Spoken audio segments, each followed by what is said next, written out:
Welcome everyone, and welcome back to another episode of Brand New Gig. If you are joining us for the very first time, we are so happy to have you on this undefeated streak that we are so happy to be on. And if you are a returning guest, please keep coming back because I am attributing this undefeated streak to you. So thank you to everyone who is choosing to sit here with us on a Thursday night, which is loaded with many amazing things that you could be doing. And for today's guest, I am joined by the lead recruiting expert of Texas A&M Athletics at On3 Sports, and also the namesake of one of the most interesting Twitter communities you could ever hope to be a part of. So today I am joined by Jaxson Callaway of Aggies Today. Thank you for joining us, Jaxson. Of course. I'm pumped to be here. I'm very excited. No, it's a very big weekend ahead of us. We have a lot of things to look forward to and a lot of things to be nervous about, like any good hmm weekend of football.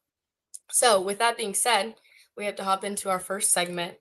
I got some interesting responses in regards to what people are nervous about. And I've noticed as the weeks go on, people are less nervous about the other team and they become more and more nervous about ourselves because, as any good Aggie knows, BAS only grows stronger as the weeks go on. So, Yes. our first concern that I actually think is really important and we need to address. So, this feeding and injury policy has made it clear that Texas A&M is made up of a bunch of corrupt cheaters, and now we are going to go broke, obviously. So, what do you have to say about that?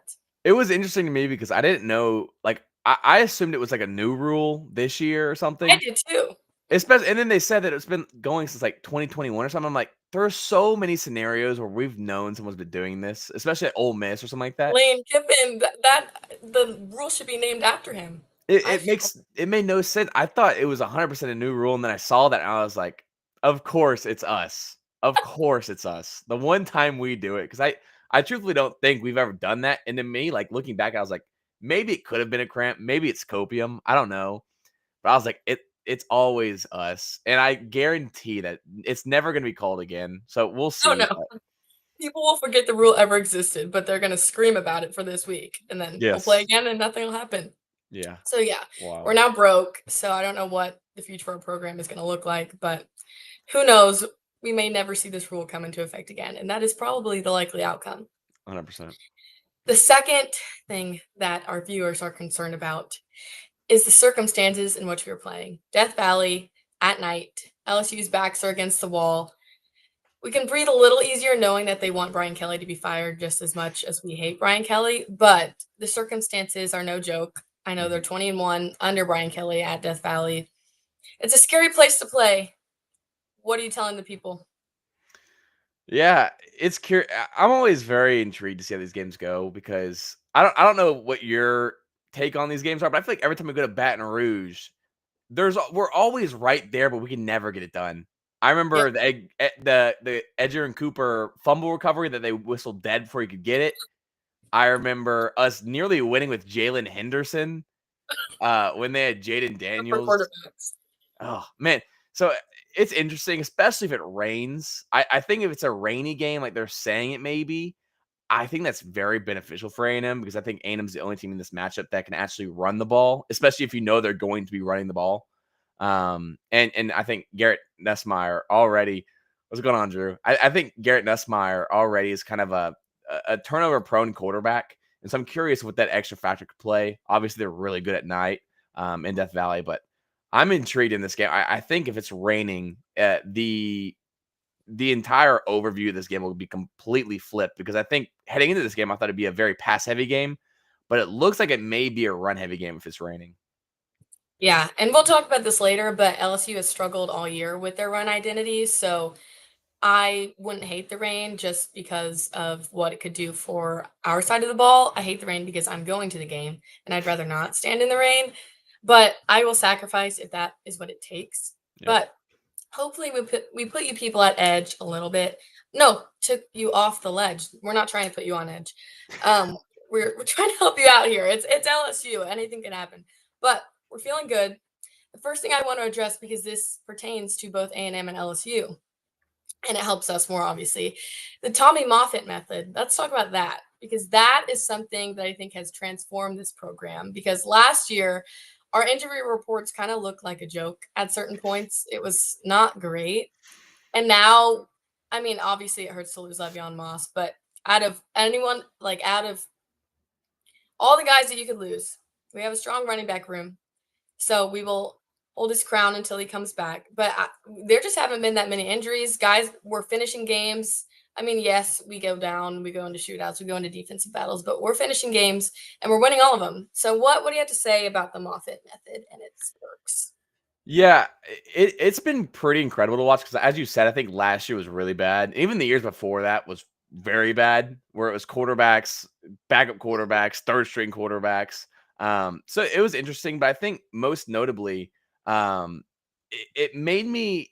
I always think about when I see Le'Veon Moss. Oddly enough, now that we're talking about him being injured, I remember when Moffitt had just arrived in the new staff, and Le'Veon Moss was kind of tweeting out all these things. People were saying he may be done with football. The workouts are kind of getting to him. All this stuff is kind of getting on them. And I think there was a lot more outside of football that was contributing to that. But it's very funny that like all these players, and there's a few players that actually transferred out because of Moffitt, but just what he's done for the program, especially this year, when you're not even talking the injury report, but when you look in the third and fourth quarters, Yeah. A&M completely takes control of the game because they just look so much better, especially Mhm. along the offensive line and defensive line. They just looked way better. Yeah. I cannot overstate enough the combination of Tommy Moffitt and also Elko's second half adjustments, because I think in the past we've seen kind of the flip of that. We kind of come out strong and then just fall Mhm. apart as the game goes on. So this is a much needed breath of fresh air for the program. But since we're talking about Moss, this is our first full game without him. So I think the two biggest questions were going to be that we needed to have answered is our running back room going to be able to sustain itself without Moss? And then is Marcel still going to have the dynamic offense that he had originally if we can keep that run game strong? And I feel like we got both of those questions answered. So where do you feel like we're sitting there? Yeah, running back's interesting to me because I don't think you have a running back that's similar to Moss, and I don't know if you No, agree with me there. I just I don't do. think you do. I think there's guys that have similarities. I think Ruben Mm, Owens is a really good back. He doesn't have the breakaway speed that I think Moss does, oddly enough. right. Um, and he's not nearly as patient. I think that's a big thing with Moss. But I think when it comes to getting big plays and going down the right gap, I think he's a really good back. I think A&M lucked out with Jamarian Morrow. I think that's a guy that can make some plays for you down the stretch.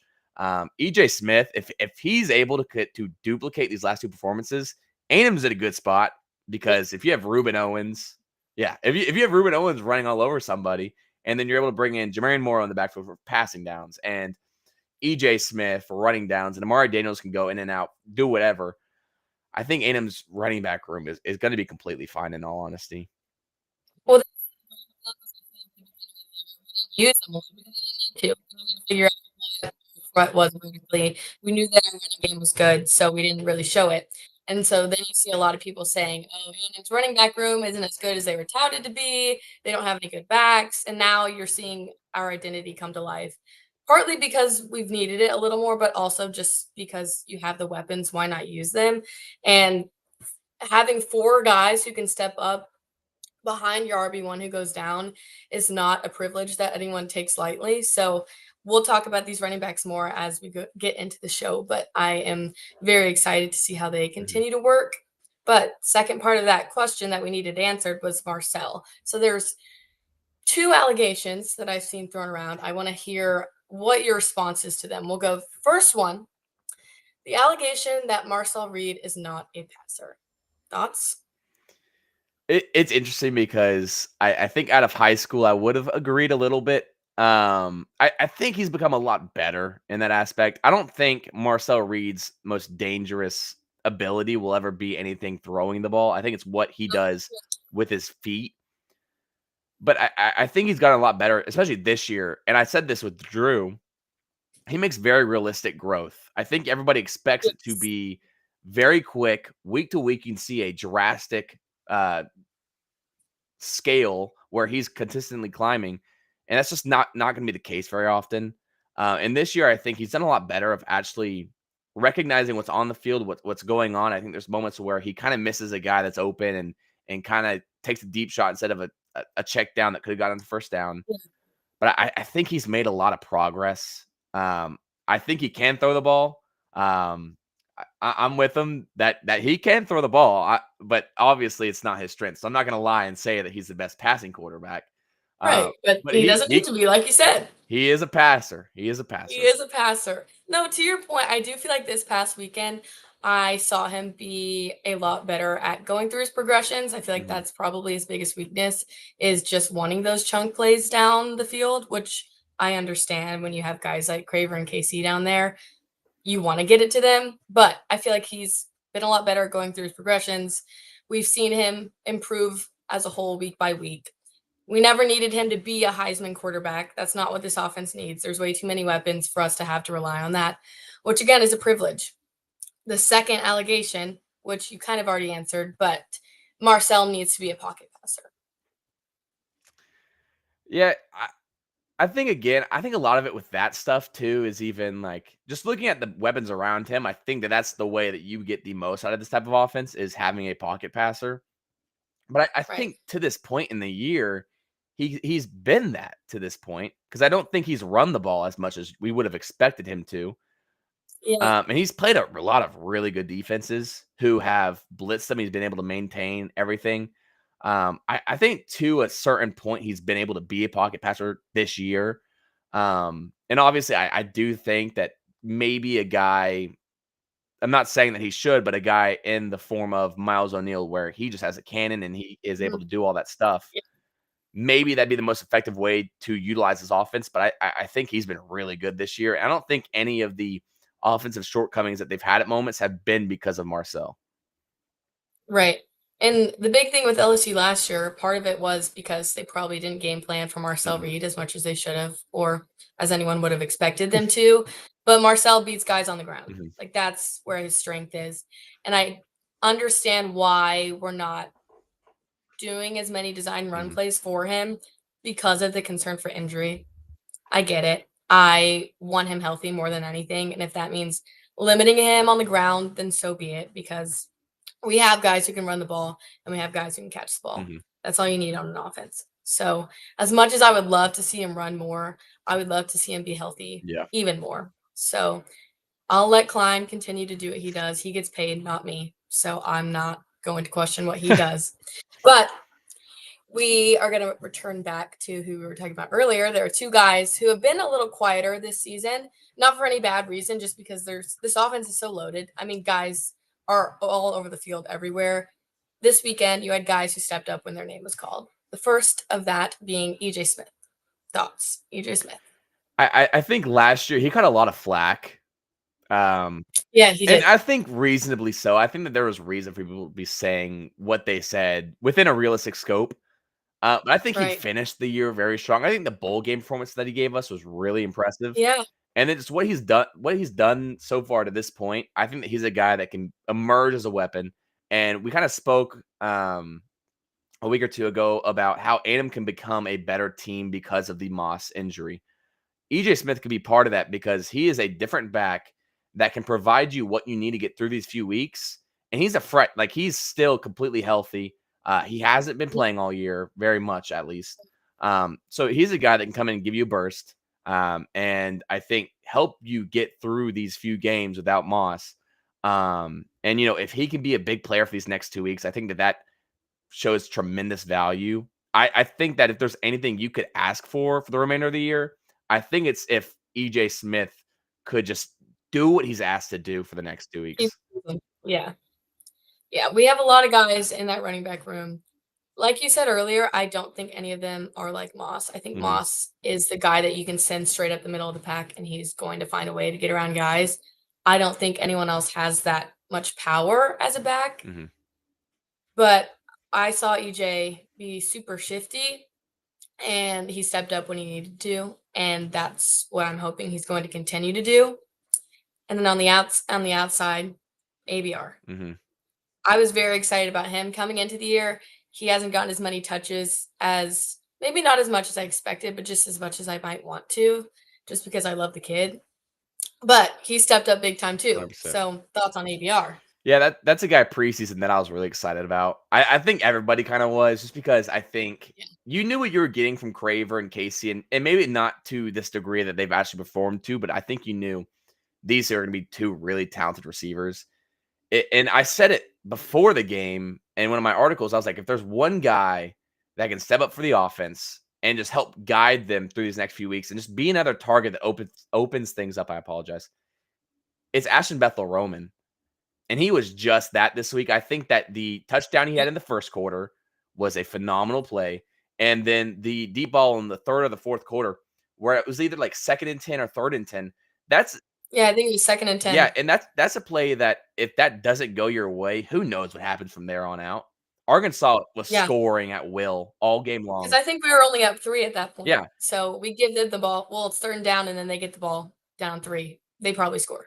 and it's one of those things where I mean, if he doesn't make that incredible catch that I think could be the best catch we've seen from an A&M receiver all year, A&M could have lost that game. They could have. Yeah. And that would have Yeah. been a tough conversation to have. But I think again goes back to them being ready when they're called upon. And I think even though he hasn't produced probably as much as he's wanted to this point, and I think early on in the season, a few drops got in his head, and he just was kind of in his own head over the last few weeks. Being able to break out of that and become a major player last week, I think that's going to do the team a lot going forward. Yes, because I think as a whole, this offense has seen what I mean, we got a lot of pieces from the portal, and we have a very experienced O-line, which continuously goes unnoticed. Not by Aggies, of course, but it's not the sexy position, so no Mhm. one talks about it. But that O-line has been the heart of this offense. And I think just as a whole, compared to last year, this offense can score at will Mhm. when it needs to. You go into Notre Dame, you go into Arkansas, and your defense isn't playing to their standard, and you're putting up 41 points a game, 45 points a game. What has been the biggest shift from just last year to this year? Because last year, that offense, it wasn't great. It wasn't great. I'll leave it at that. It started okay, and you kind of saw it Yeah. fell apart. There was just no, it was very one dimensional. Yeah. So, what have you seen that shift be from last year to this year, just as their identity as a whole?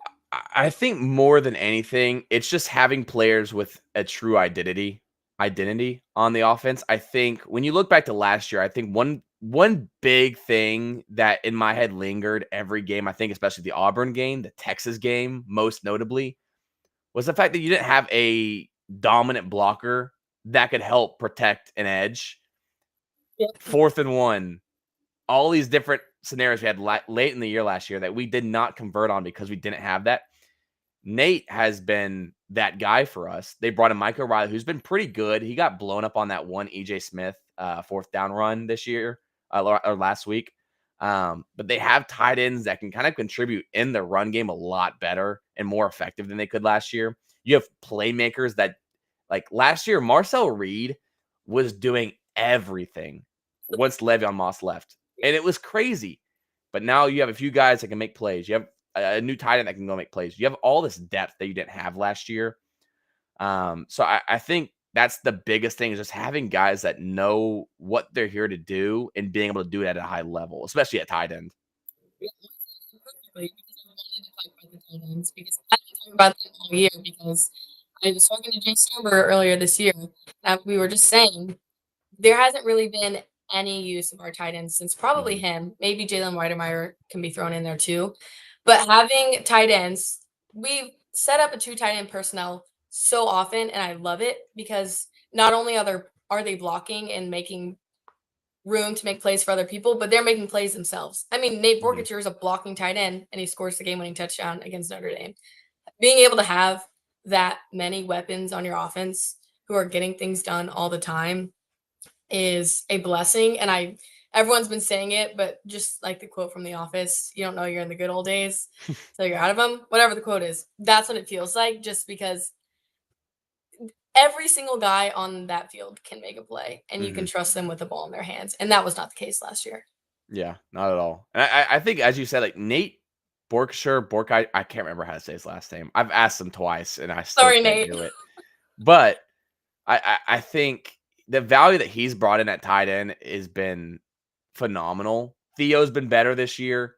And just as you said, this being way more productive as a unit. And maybe it's not to the extent that we expected when Klein was hired, because I thought this would be an offense where we're just running the ball. When we don't run the ball, we're passing it to tight end. That's what I expected. And that's what A&M was for some time under Jimbo. So I was okay with it, but it's been really cool to watch just kind of how they've built that room and utilized it. I That's been one of my unsung parts of this offense are these tight ends, and they're so fun to Mhm. watch, and I've enjoyed every second of them. But on the other side of the ball, I've been singing their praises all year since they got clowned on for the first few games, and now they kinda let me down. Our defense had a little bit of a rough day in Fayetteville. Yeah.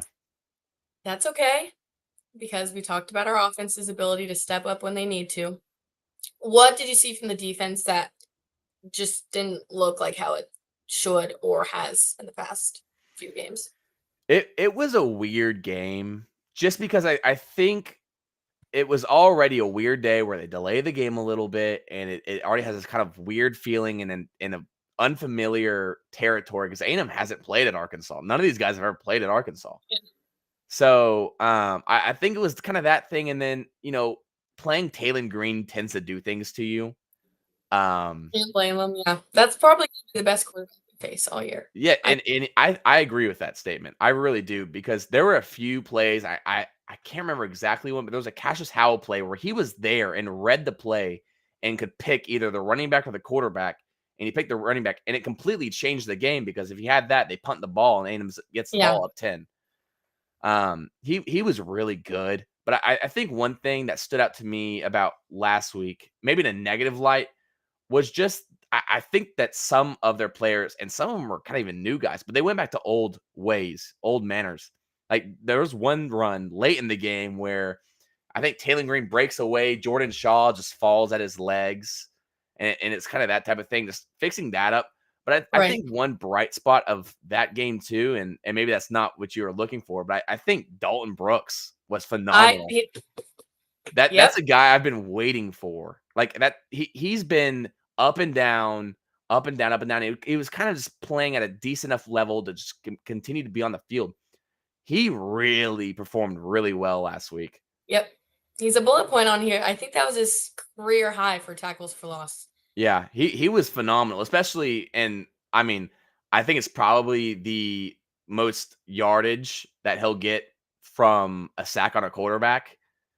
But that play was just incredible, just because I think it's very easy that for quarterbacks to get away in that situation, especially Taylor Right. Green, Oh, and for just Dalton Brooks to come over and finish the play and then have a few tackles for loss. He was incredible to watch. well, there's like that has been the story of this defense, especially coming into the year when everyone was telling them that they've fallen off, but they're not going to be as good. You lost three guys to the NFL. This is going to be a fall off. Mhm. Everyone was ripping them apart. And then the first few games happen, and it seems to be, oh, we're proving their point. Our defense is going to be a weak spot. This is going to be like 2013, where our offense is incredible and the defense just craps the bed over and over. But Yeah. then you see them turn it around, and also you see so many depth pieces that were familiar names, but just were kind of under the limelight because when you have three NFL guys on your line, kind of overshadows a lot of things. But talk about just the depth and the ability of our guys to step up each week, because I feel like you see a new name every week from our defense of someone who just is a standout guy. Yeah, and I think the last few weeks it's been guys like Sanford and Dayon Hayes who've been phenomenal. And I think, as you said, I coming into the year, I thought the D line was gonna be a big issue. I was very curious, opposite of Cassius Howell, more specifically, who was going to play, and Yeah, were they good enough to where they couldn't just focus in on Howell and eliminate the pass rush. Oddly enough, this pass rush has been 5 times the unit that we had last year, which makes it's no crazy. sense. We already had the same amount of sacks that we did last year. It's insane. It really is, especially because a lot of the guys they brought in aren't necessarily guys who go and sack the quarterback. Like Mhm. T.O.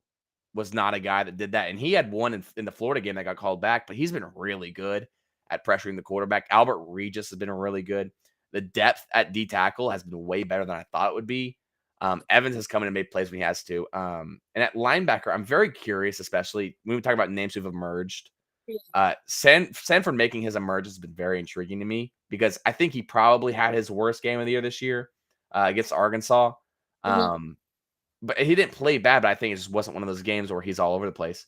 Um, and it kind of goes back to I think this defense will go however far the linebackers take it. Mhm. Um, and I think that just looking at the defense, the identity will revolve around what Scooby Williams, Sanford, York can do. Mhm. Because I think that for each of them, it was probably their worst game of the season on Saturday, and it Yeah. showed. And it Yeah. showed. So I think that's the true identity. The defensive backs have been better than I expected. Desrick's has That been was a really good. sore spot for me last year that I was really concerned about, but Yeah, and even, like, I the liked what I've seen. safeties have been pretty good too. Mhm.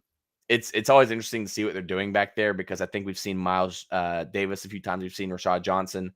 Marcus Ratcliffe started really hot. He's kinda come back down to earth a little bit, but Mhm. Dalton Brooks, of course, looks really good too, so I Yeah, like the Desmond came defense. out of the gate too. He took a big jump. Yeah, and that's the thing too, like, I think if there was any game in the schedule where you want that to happen, it's Arkansas because it's a really good unit, and it's going to require coming off a game where you beat a really good offensive unit, you're gonna be hearing about it all week. You're gonna be trying to refine it all week, and then you go and play at LSU, which is a tough environment, but it's not anywhere close to the offense that you'll be playing.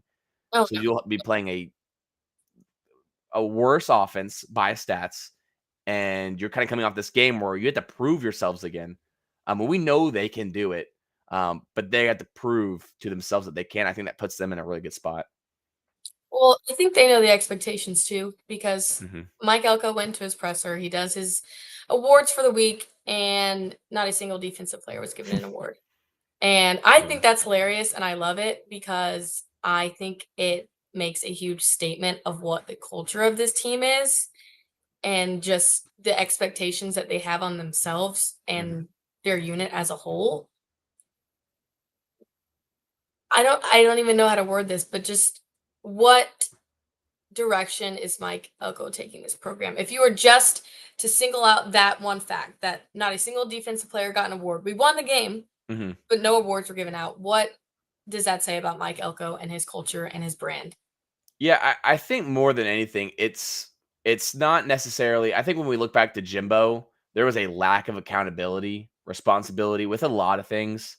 Um, and without calling people out, like, it was just people were doing whatever they wanted. They got away with whatever they wanted. No one got onto them. No one said, "Hey, you need, like, lock in a little bit."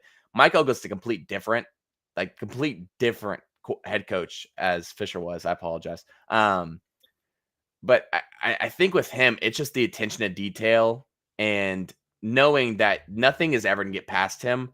That's the difference in a head coach. I've always kind of said that because Elko is a completely different person than Jimbo is, to where he is little things everywhere need to be refined at all times, no matter what it is. Mhm, And so I think the accountability and the responsibility part of it have played a real factor in these guys starting to become better players, but also better. Like, the locker room is in a much different shape. So I think as a head coach, it goes far. There's a lot of things to take care of outside of that, obviously, but um, yeah, I'm very excited about it. well, the fun thing is, because I think it was 2 weeks ago, or yeah, 2 weeks ago when no one on the offensive line got an award, and then that next week, they played lights out. They've Mhm. had what is the stat? I wrote it down. Something I don't know, but they've been playing great. Yeah. So, I tweeted, I said, "Last time this happened, that same position group went out and was the star of the show." Because I think that next week he gave the award to every single offensive lineman. So whatever the number of sacks is on Garrett Nussmeier, I will take the over. That seems to be the Yeah. trend. But Seemingly, and I'd bet it too with no left tackle. that yeah, we'll talk about it. It's gonna look a little rough for them. Yeah. Cassius Howell is gonna have himself a feast day.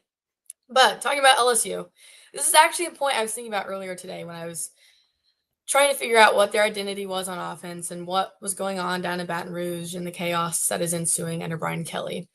I don't think it's crazy to say that LSU and Texas are very similar teams in the sense that they have an underperforming quarterback. behind a very poor offensive line, which does not help. And their defense has had to continuously keep them in games.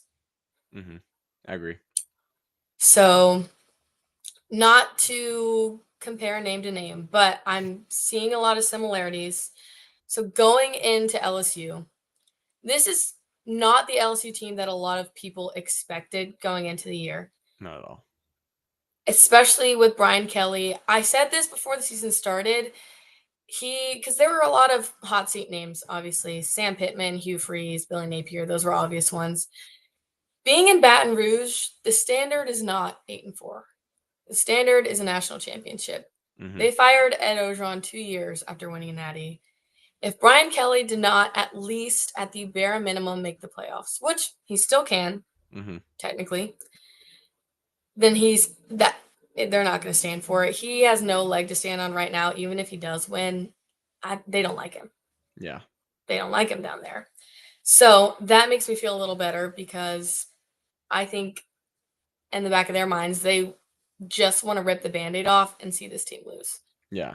And I think that's part of the game that I'm kind of looking forward to seeing is that when you're on a coaching staff or a team that's in that situation for LSU, especially with how frustrating the season's already been, especially if you're on offense, there's two ways you can go about it.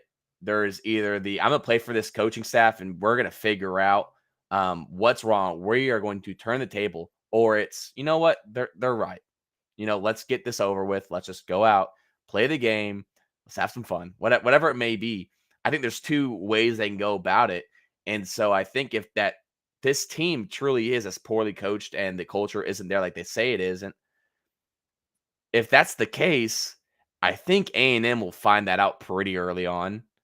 Yeah. And it's something that I don't think you can cover for a quarter or two and then it shows. I think right away you're going to figure out what it is. And so I think that's why, for me, when I'm looking at this game, early on is going to be big. I think that early on, A&M needs to get to Nuss Yeah. because the offensive line is Without a feeling doubt. it. The quarterback is feeling it. The receivers are feeling it because they've been frustrated with. They were kind of expecting to have an incredible year. Nick Anderson went there and he has like 70 yards. Yeah. That was the It's guy rough out A&M there. would have started right away. So it's going to be interesting, but I think early on you're going to figure out what mentality this team has, whether they're going to play for Brian Kelly or not. And I think if not, they're going to be in for a long day. And A&M may just give LSU fans what they're looking for because Yeah. looking forward for LSU, I don't think they have a super easy schedule. I looked at I think they still have a few ranked teams ahead, but I know they have Bama after us. yeah, which So is a that's crazy poll, but yeah. uh I think the biggest thing, this is okay, Rudy, because we're kind of on the same page in the sense that Nussmeier is not a running quarterback. He's not going to be your Taylon Green where he's just going to be escaping the pocket left and right. He relies on passing the ball. mhm, And it's hard for him to pass the ball when your O-line can't protect you. And if it rains, that's going to add another layer. So could we see Van Buren in at quarterback? would be fun. It would be very exciting. I think if we get to Nuss early, we start fast first quarter, that's all it takes. Mhm. I think those players and I think those fans are very fair weather right now where they're going to let the first quarter decide the game. If Yeah. we can start out hot, I just don't see any incentive for them to want to even come back. Yeah. So And it's gonna be interesting too, because like I think Van Buren, when we played him last year, he kind of cooked A&M a little bit. He's a really good quarterback. was he at Mississippi State? Yeah, yeah. Okay, He that's transferred what it from was. there, a starter to back up Nussmeier, which was always interesting to me. But it wouldn't shock me if this happened, just because I think Nuss is still. I don't think he's healthy. I really don't, No. and I don't think mentally he's where he needs to be. And for Mm-mm. Brian Kelly, this is a kind of a desperation spot, I feel like. So, if it did happen, it would be fun. I would like to see that, but I mean, at this point, I think they've kind of are ready to just exhaust all their options, mhm, so I wouldn't be shocked to see it. I don't think Nuss is healthy either. I don't think he's been healthy once this year, and that O-line is not helping him. And so there's got to be some strain in that locker room too of not being able to trust the guys in front of you. We'll see how that pans out. I know they've got one good tight end, Trades Green, who's Yeah. kind of been making some plays for them recently. Because we played a lot of different good offensive weapons. We Mhm. played a good quarterback in Taylon Green. We played a good receiver in Cam Coleman, running back Fluff Bothwell. I don't think we've seen a super strong tight end from anyone this year that I can think Think of. so. Yeah, off the top of my head, I don't think they have. I think they've played probably some of the league's best every position to this point, but I don't think they've played a great tight end unless I'm missing somebody. Like, I think Notre Dame had a good tight end, but he was just kind of like a receiver more than anything. Right. So, And their running backs were their stars, so yeah, that's there's true. not as much of a need. But so I'm interested to see how the defense would prep for that, but also if Garrett Nussmeier can't get the ball out of his hands, it doesn't matter. Yeah. So I think that's the main focus is making sure this D line is putting the pressure on him and we don't have to worry about what their weapons can do because it's just going to be the same old story of they're not going to have the ball in their hands. Yeah, and I think if I was a defensive coordinator, this is kind of one of those games where I'm like, "What in the world do I do?" Because they have talent everywhere. They have Yeah, a and that's talented LSU. quarterback. They're always going to be talented. They're They always going to have a talented roster. they have multiple draft picks at receiver. They have a really good running back that I think if Durham was at A&M, he'd be playing a lot. Trades Green, as we mentioned, a really good player. There's Yeah. just so many things that can happen to where obviously you have already a sample size for each guy, and obviously it hasn't looked great. But at any week, I feel like with the team this talented and the environment that we're going to, Mhm. anything can happen. So it'll be interesting. I mean, this is kind of a could be if we lose this game, this could be like the Florida Texas moment or Florida's offense just clicks for Mhm. one game and they have a good day and then who knows what LSU does the rest of the way. So it very much easily could click for them today or Saturday Mhm. and we lose the game. That wouldn't be a crazy circumstance. I mean, the spread is what, like 2.5. Yeah. So yes, technically it would be an upset, but I don't think anyone would be flying out of their seats shocked. Yeah. Do I think it's gonna happen? No, because I have trust in my team. Mhm. But interesting how we've played on the road so far because our offense has lit it up.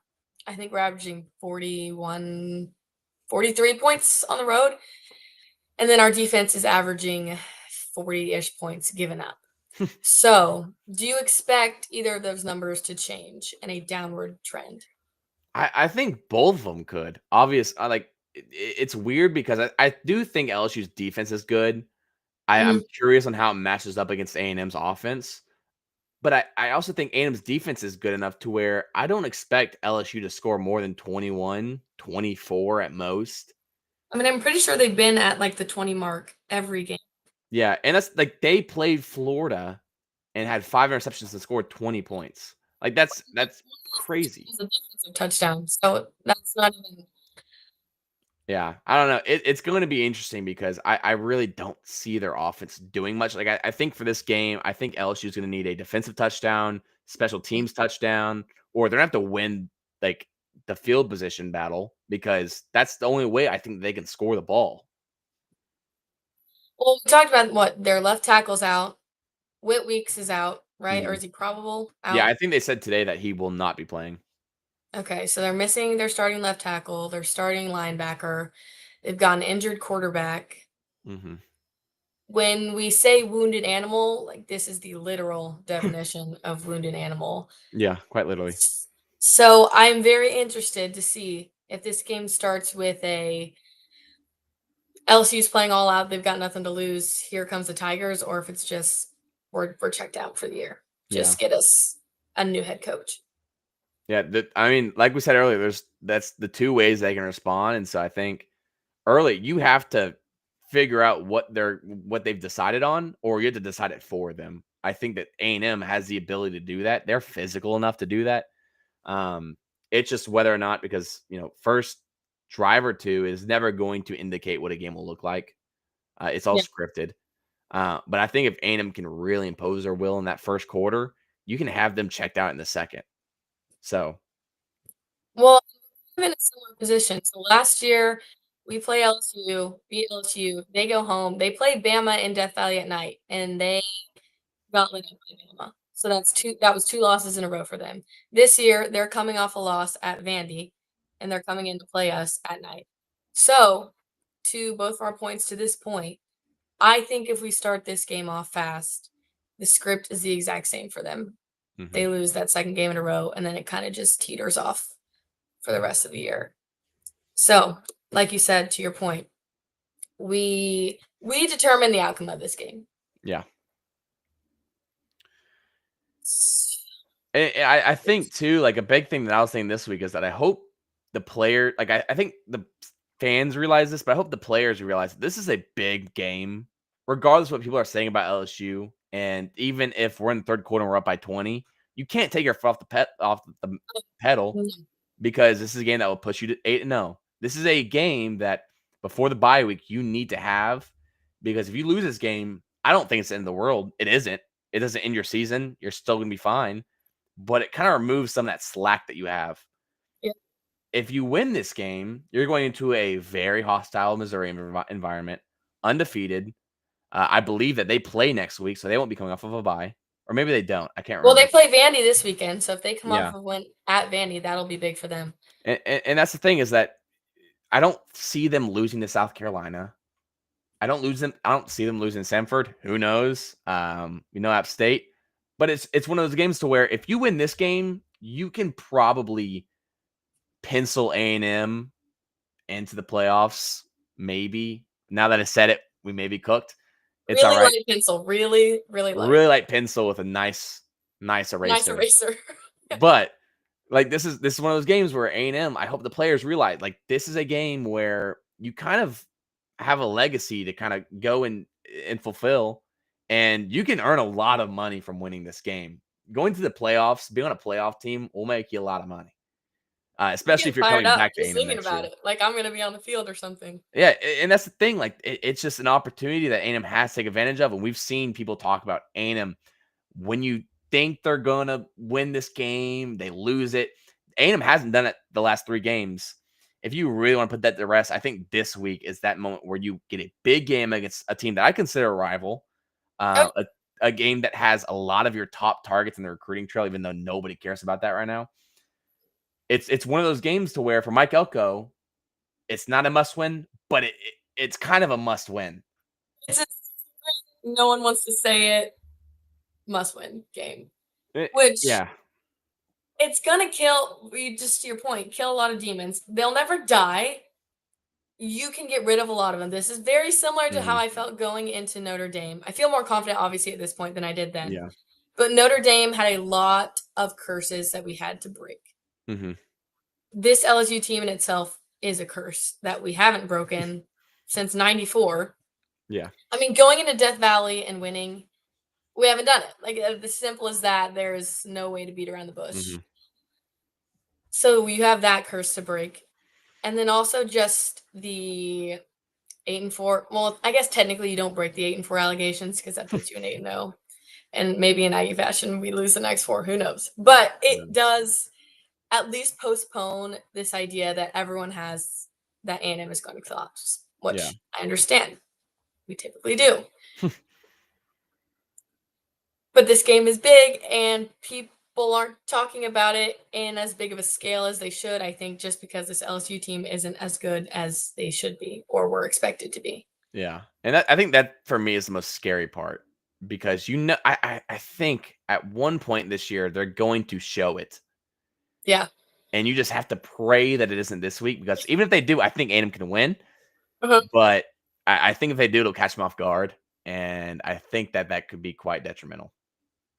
There are just factors going into this game that I would not have ever predicted preseason. Honestly, Mhm. people probably expected, at least record wise or maybe mentality wise, for the scripts to be flipped. Yeah, So, great position for us to be in for the pure sake of really putting a stamp on your culture being different. yeah, Because we've been talking about it. Every game we've played has been a trap game. Every game we're supposed to be upset, and we haven't. Can you do it consistently? And can you do it not at home? Can you do it not against an inferior opponent? Because this LSU team is good. even though they Mhm. haven't shown it. It's LSU. They're never not going to be good. Yeah. And they have more So, talent than most of the teams in the country. Like, there's probably oh, 10 teams with better talent, if even that. So, I mean, just the if Brian Kelly gets fired, whenever he does, this job is easily top 5 job in the country mhm. when it comes to college football. So LSU is not ever going to be a team that you can just sit back and relax and let your foot off the gas.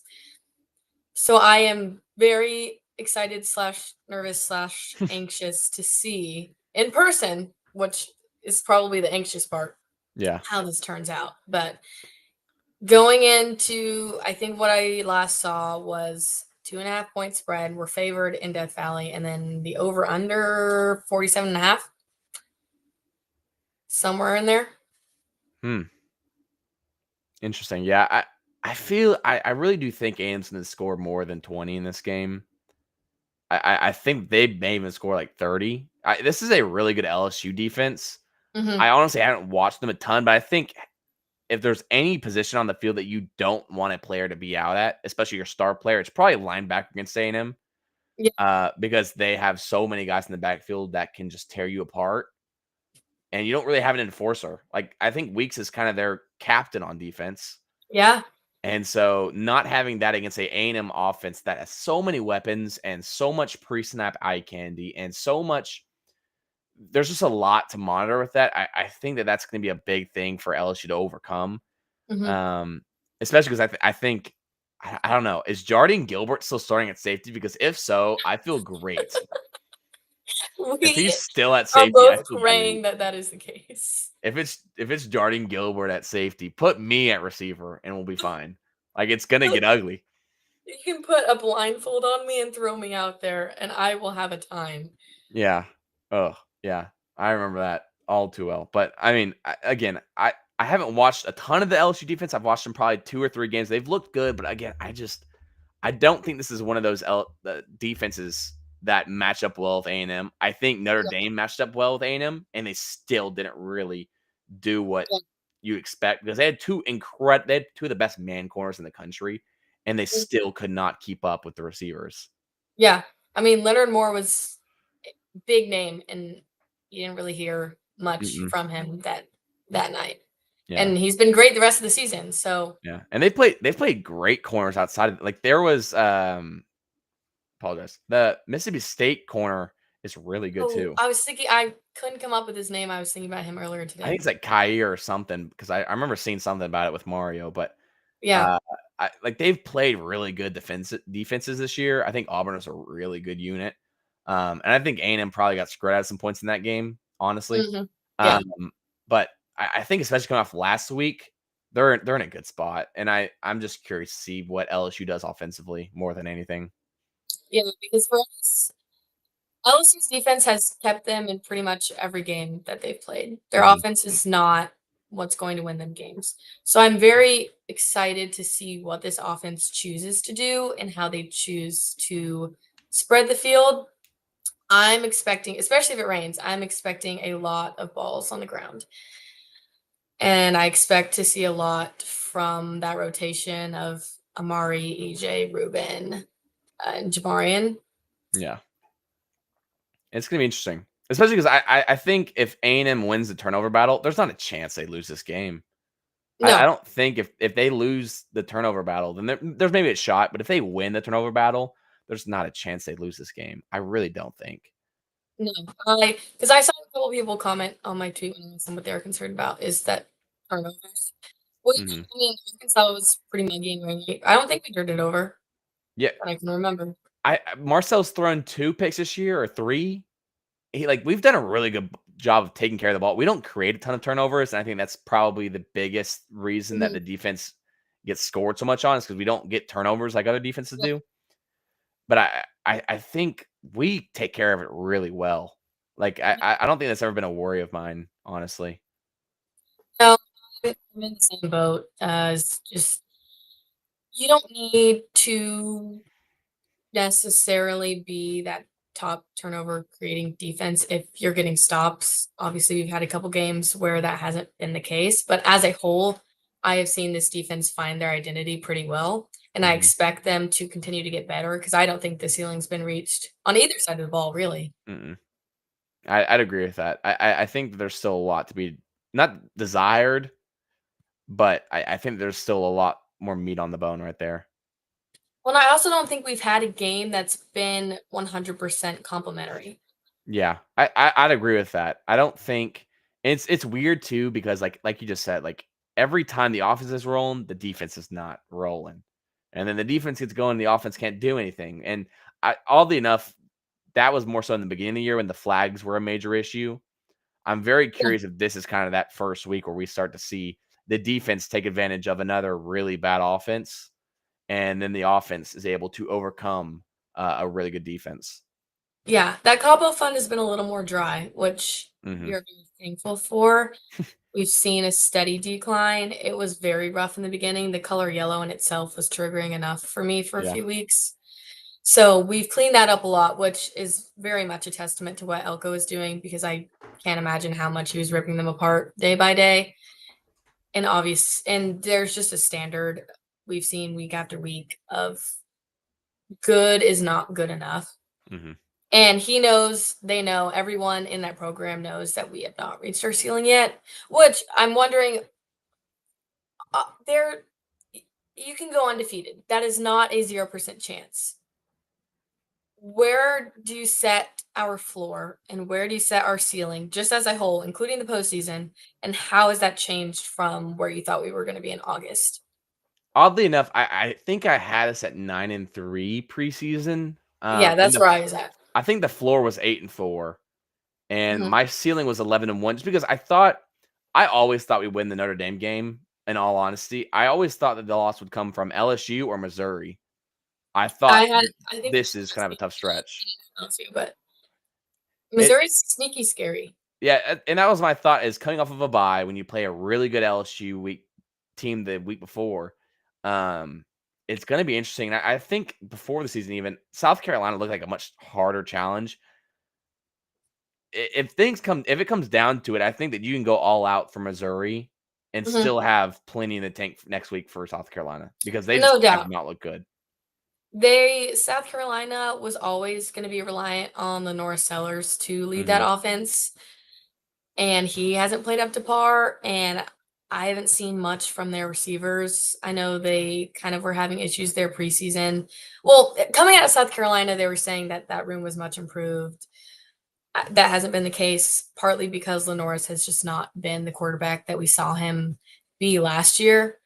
Because it was him plus Rocket Sanders that just tore Yeah. us up. And that has I don't think they have a strong running back either. I haven't watched them as much as I They probably should. it's that Rasul Faison who still hasn't been able to get it going, and I went to Columbia this past week and watched him, and it was not pretty at all. It Yeah. really wasn't. But again, they are a team not similar to LSU, but they could have one game where they pop off. It's just been very stagnant for them. Mhm. Missouri is sneaky scary because I expected them to have a bit of a decline from last year Yeah. because they lost two big guys at receiver, and I didn't know what their quarterback situation was, but they've looked a lot better than I expected them to. Mhm. So that game is a bit scary, not to jump the gun because we still have to play LSU. But the SEC as a whole has shaken up to be a lot different than most people expected it to look Mhm. preseason. Yeah. It's been interesting because I think even if Missouri was at home this year, I don't think I'd be worried, but I really do think Columbia, Missouri is a tough spot to play. Mhm, And I also think they have a lot of players that can do all these different things. So it'll be interesting. But I think if A&M gets out of this stretch of LSU by Missouri on the road, I think if A&M comes out of that 9-0, A&M is probably getting a first round bye in the playoff. Maybe. I mean, I hate to jump the gun, but like if you're able to go and win in Baton Rouge against a really good team, then go do it in Columbia. That I think Missouri is like I can't remember what their in conference record is now, but they're one of the better teams in the conference without a mhm. doubt in my head. I think we have one loss. I I think don't it's know probably if just it's who. Bama, but Oh, yeah. yeah, and they haven't, and it's not like they've played a gauntlet or anything. But I think if A&M is able to do this on the road against two really talented or performing really well teams, I think that I'm even kind of underrating what they could be because preseason, I was very skeptical that they could go on the road and win these type of games. I think that was the biggest Yeah, thing for me. you and everyone else. Yeah. I don't know. If they're able to do that, then I think my hopes go up drastically high, and that's probably not the right thing to do with A&M football. That's where, yeah, my BAS flared up massively Yeah. during that little. It's always going to be there. I think that's the thing about Yeah. being an Aggie is it's not ever going to go away. You can put it in, you can make it dormant, but it's not ever going to go away. I thought the more that we won, the better I would feel, but somehow it's been the exact opposite. Yeah.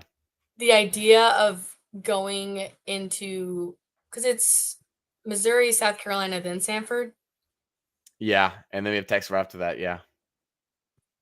all winnable games. The idea of going into DKR undefeated, I actually don't think it's good for my health to even think about Yeah. it.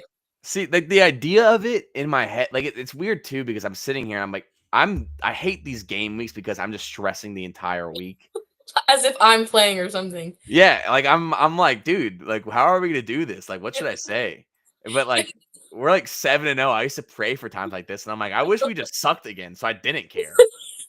I hate this. It's weird. It's a lose because you suck and you hate football and life sucks and Yeah, your week suck because your whole mood is dependent on football. yeah, If you're not like a Bama Georgia fan, this is not something you're used to. This is not a yeah. standard. This is an exception for this program.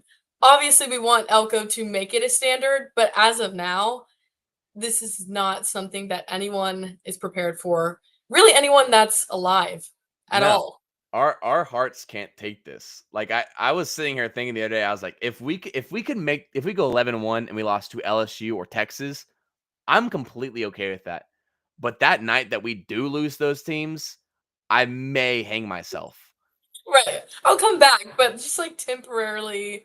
Yeah, like it's just one of those things where like, yeah, you guys won the battle, but we won the war, and then like you turn around, and you're pissed. Like it's one of those things. Like I don't want to lose those games, but it's just one of those moments where it's like it doesn't matter, does it not? But then again, it's still like playing Texas is like 5-6 weeks. I don't know, man. I'm nervous. Being it's situations where you can win the battle and the war, and it doesn't have to be an either That or. would be sick, but that doesn't happen for us. That never happens for us. That's what I started down off the ledge. I said, "Oh, all these people who have BS, let me help them out." Subconsciously, I'm trying to help myself out because it is a week by week process of yes, I've chugged the Kool-Aid just like everyone else, but I'm having to take steady doses of it because it drains so fast. Yeah, yeah, and yeah, I think it's just the biggest thing for me, and I don't know if this qualifies as BAS, but just like the idea that we are going to go 10-0, and then our half our team tears their ACLs or something, and they Florida State us. Textbook case. Okay, yeah, like that's terrifying. Like I have nightmares about that. Well, that's what I would love to see. This is just one instance. Would love to see Marcel run the ball. The trauma that would ensue if he goes down and does not come back on the That's field, what I was I just thinking think would about. be unable to come back from. No, if he got hurt, I don't know what I would do. Like if Marcel Reed got hurt, I might cry. No, I will cry. That is 100%. You can bet on it. Like that was what was weird about it too. Like Utah State when he went down, I was like, oh my gosh, like we're cooked. I'm packing my bags. I'll see you guys in Yeah. January. Like after that, at that moment, if you told me we would be going 7-0 heading into Baton Rouge, I'd be like, yeah, you're lying. Like you're an idiot, dude. That's funny. Yeah. Yeah, It's, man. I mean, Le'Veon Moss went down, holding my breath, trying to see when he was going to come back. And even though that is probably our most loaded room on offense, it just sucks. Yeah, It takes the life out of you, and then you start this domino effect of, okay, what if Craver goes down? What if Marcel goes down? What if Torin York goes down? And yeah, it's like this voice, this devil on your shoulder that you cannot like yeah. make go away no matter what you do. And this angel is screaming at you, and you just can't hear it. Yeah, it's sickening. I remember when Le'Veon went down. I think the first I was in Columbia last year when we played South Carolina, Oh, and I remember being yelled at by all these South Carolina. Like that was the worst place I've ever been to a game. And so, really? yes, it was That's awful, surprising. awful. Oh, well, Um, yeah. yeah, I'm pretty sure I saw someone overdose 3 rows behind me. That was wild. That was some crazy stuff. But like that, I remember that moment and my heart dropping, and like at that moment, it's one of those things where like, okay, like this is You just not know. good. You You just just know. know it's bad, and then you start thinking about it, and you're like, there's not a way we do anything. And then this year, when you see it happen, I remember I saw it in person, and I was like, it can't be that bad. And then I remember, like, just seeing him not come back into the field. I was telling my girlfriend, I was like, "If he doesn't play for the rest of the year, I might like, I don't know if I can do this. Like, this can't happen again." Because last year, I think everyone was like, "Okay, I mean, it's whatever. We overaccomplished now." And then we were like 6-0, 5-0, and Le'Veon Moss go Yeah. down again. Oh, I would have been sick if he tore his ACL again. I would have, yeah. Uh, Well, it adds to it too because he goes down last year and your offense, well, just your team kind of falls apart. It just yeah. seemed like that was the straw that broke the camel's back. And so, not even for the sake of just losing a guy, it's losing him. You want to like it hurts me more than it hurts me that it's him more than anyone else because I wanted him to just stay healthy. He Yeah. has been through the ringer. He was already dealing with what I'm thinking were probably anxiety issues because Elko Mhm. was talking about his stomach stuff. It is you will be hard pressed to find a guy who you want to root for more than you would Le'Veon Moss. Yeah, I think that's the one hardest part, like you were just saying, like knowing that he already has like he has a lot on his plate. He has, I think, like 2 or 3 kids. He's trying to Yeah. get money for the NFL or NIL, take care of them. He doesn't want to go back to where he grew up. Like it just sucks to see. Like that's the last person you'd ever want to see happen to, because you know that he is such a great person trying to get out of Mhm. what he's trying to do. Especially because you just know that he's an incredible player and can go Yeah. into the NFL and be as good as anybody. And both years, I mean, this year and last year, there he could easily be number one in running yards in the Mm, SEC, without a doubt. I think anyone who watches football knows that, and he just hasn't had the chance to break out because yeah. his season has been cut short. So, no other incentive to get to the playoffs than to see Le'Veon Moss play again, because I would assume he's not out I I think forever. I feel like the way that they were talking about it and what everyone was saying, I feel like he could probably, well, and obviously this is just a guess from what they were thinking back then, but I feel like he may, if they needed him to play Samford, which I don't think they will. Right. I feel like they're probably targeting like Texas. And even then, if you're 11-0, 10-1 for Texas, I don't know if I'd play Mhm. Le'Veon Moss, Yeah. because at that point I'd rather lose to Texas, maybe miss SC championship. You have 2 losses in conference if you're 10-1 heading into that, and you lose to them. But you're making playoffs at 10-2 with Mhm. this schedule. So um, I think if you're 10-1, 11-0 against Texas, you keep him out. Like there's no point in playing him. After South Carolina last year. What'd you say? Who did we play last year after South Carolina? I think it was. I'm pretty sure it was Auburn. Did we go to Auburn? I was at that game. Yeah, I think it was Auburn, because then we had New Mexico State after that, and I Auburn was wanted to awful. jump off of Jordan Hare. I was going to do Yeah, it. I actually texted my mom that I wouldn't come back home because I was at a watch party. I was like, "There's no mom, it's over. We just Sorry, lost to I got Auburn. nothing left in the tank. Amari Daniels just dropped the ball." Like I watched it with my two eyes. He's right there on the field. The ball was in his hands, and as soon as he drops it, these lights are flashing. Everyone's screaming, and I am like trying to pinch myself, thinking this has got to be a nightmare.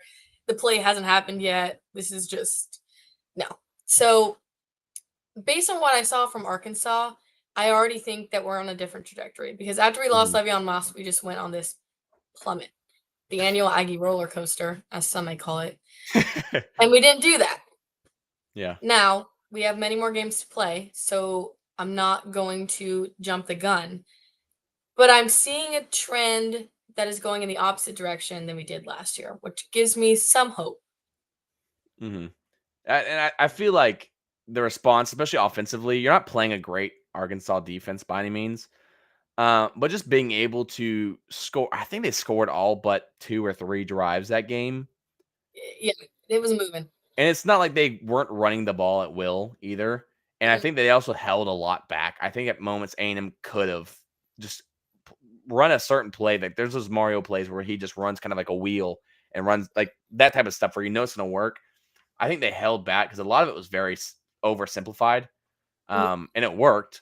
But I think just looking at it last week and seeing how EJ Smith ran the ball and Jermaine Morrow continues to run and Amari Daniels laying a dude out. I think in their running back room, I'm at a point where I don't know if it'll be able a spot where it'll win you a game, but at running back, I think that they do enough to they won't lose you a game. Yeah. They'll make plays when you need them to. They will they'll obviously get the fourth down conversions. And it's just kind of interesting to see because every running back is so different. I don't know. Amari Daniels is very physical. Jermaine Morrow is a jitterbug. They have all types of guys. So, all right, dude.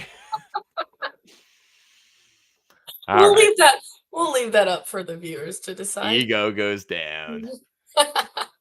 No, this actually sets me up perfectly for my shining star of the week. And this was hard for me to decide. I was torn between two guys who I can assume anyone could guess. But I gave it to EJ Smith. EJ Smith got the nod this week. It was so torn between him and ABR. And a small part of me wanted to give it to Marcel too. I think that might have been Oh his yeah. best game of the year. Hi, Mike Elko. I have just been very, very happy seeing guys step up when their name has been called. And I think every guy that I've named and put on this star has been a guy whose name wasn't all over the news boards Mm-hmm. because okay, I did Cassius Howell. I had to do Cassius Howell. I could put Cassius Howell on that star every week and no one Yeah. would question me. So that's nice. Oh, I'm sorry. I know. I wanted to give it. Here's the thing: ABR can have a legacy game this weekend, and I'll put him on there next week. That is our compromise. That would be nice. So we'll see what happens. If not, I'll just throw some honorable mentions at the end of the year so no one gets left out. Because I'm sure they're all sitting in the locker room watching this actually and wondering who's going to get the star. So sorry, ABR. But just know you are in all of our hearts and we love you.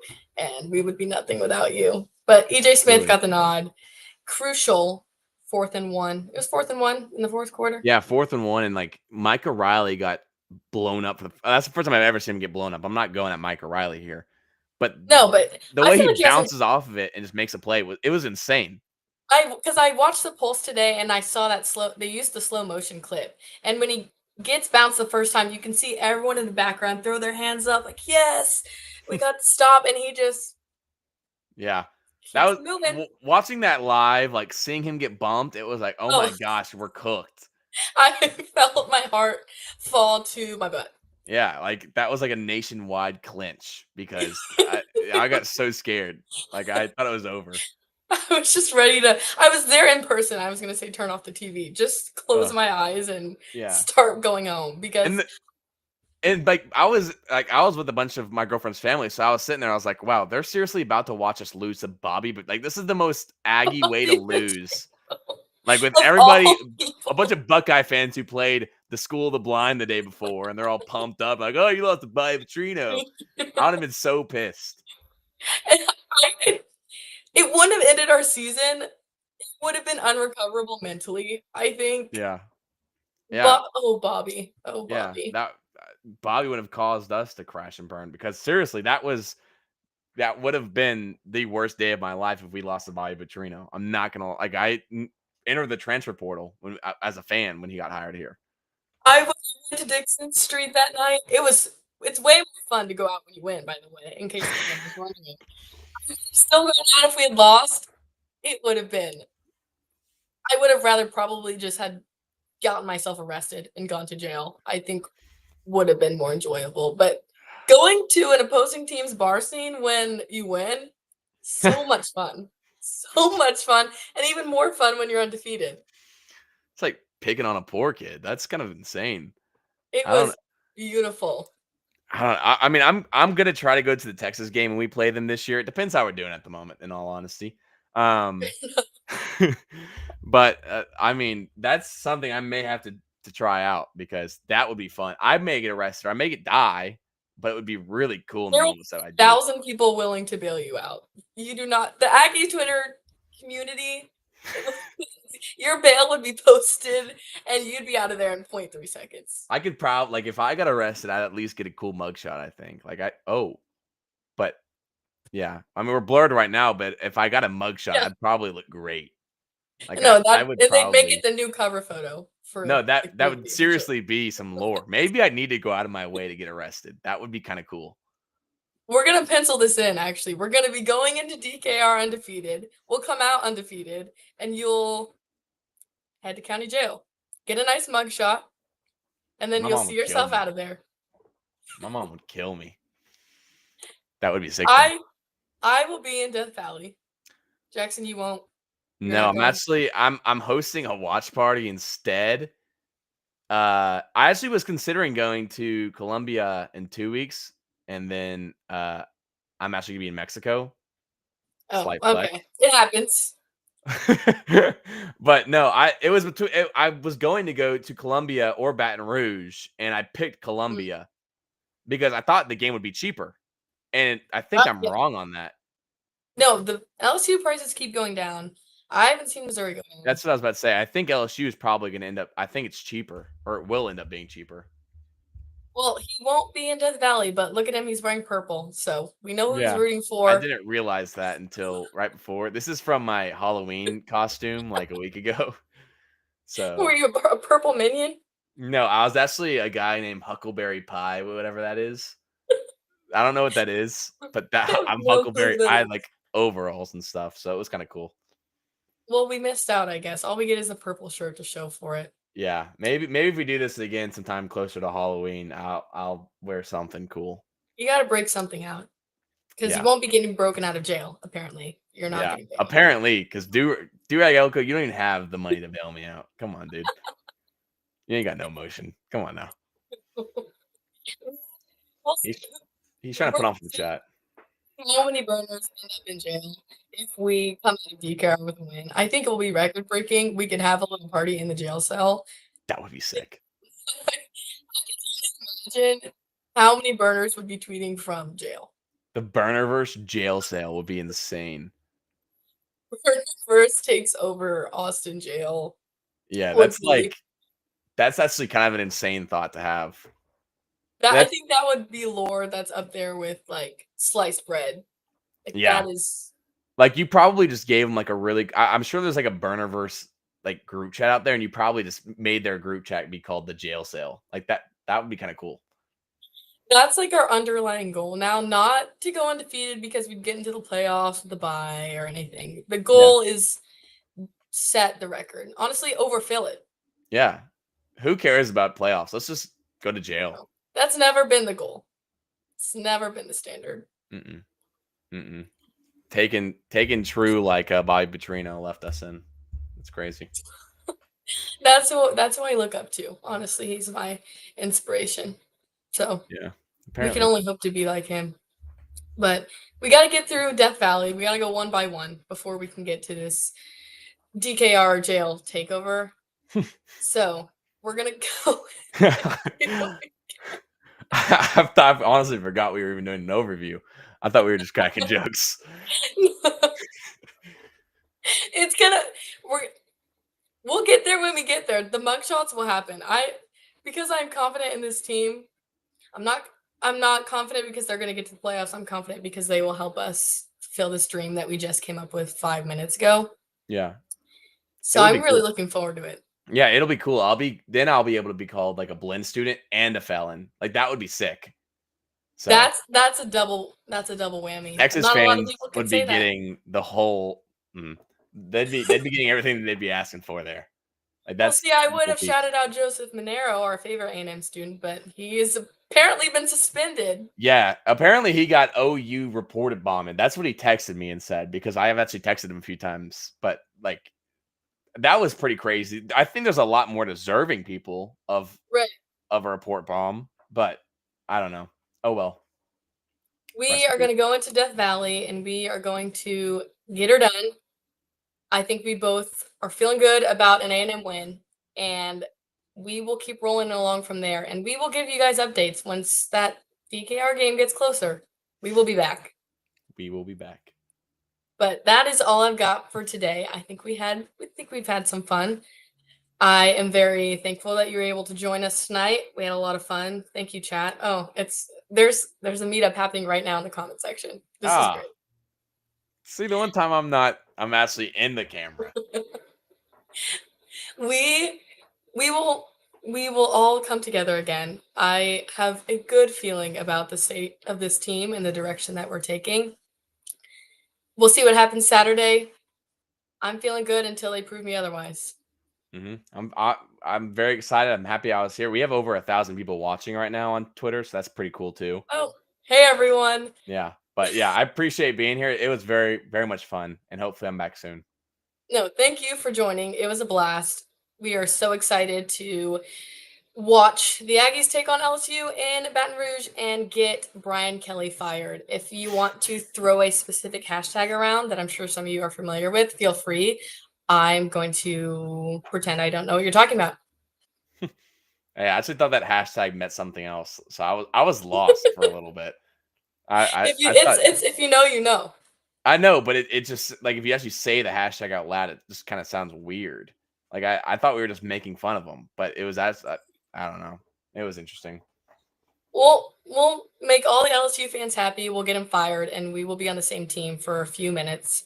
Until then, we count down the days until 6:30 p.m. in Baton Rouge. So thank you, Jaxson, for joining me tonight. Thank you all for watching. Please like and subscribe. Go to the YouTube, subscribe to the channel to guarantee a win. That's the only way that we can do it. Only way. So thank you, Jaxson. I hope you all